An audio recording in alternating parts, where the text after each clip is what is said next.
بالنسبة لإعلاني يوم أمس عن قبولي الرئاسة الشرفية لنادي الهلال السوداني، هذا موضوع شغفي وحبي لكرة القدم ومحبتي لإخواننا في السودان الشقيق اللي فيه جالية. أنا أقول إنهم مو جالية، إخوان لنا عايشين في المملكة العربية السعودية، يتعدون المئات إذا هم مو ملايين، وتربطنا فيهم علاقات أخوة وجيران ومحبة وعروبة.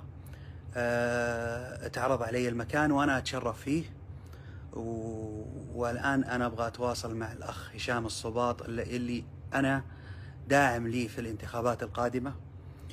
هذا مو معناه أني آثر فريق على فريق، يعني أنا أتذكر في البطولة العربية لما نادي المريخ رفع لوحات باسمي، وأنا أشكرهم على الموضوع هذا، لكن أنا ميولي هلالية من الهلال السوداني والهلال السعودي.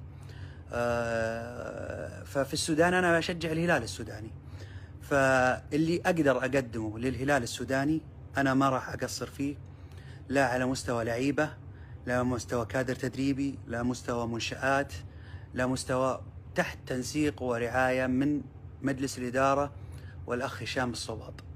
بما يخص النادي الأهلي المصري، أنا مشجع لنادي الأهلي المصري.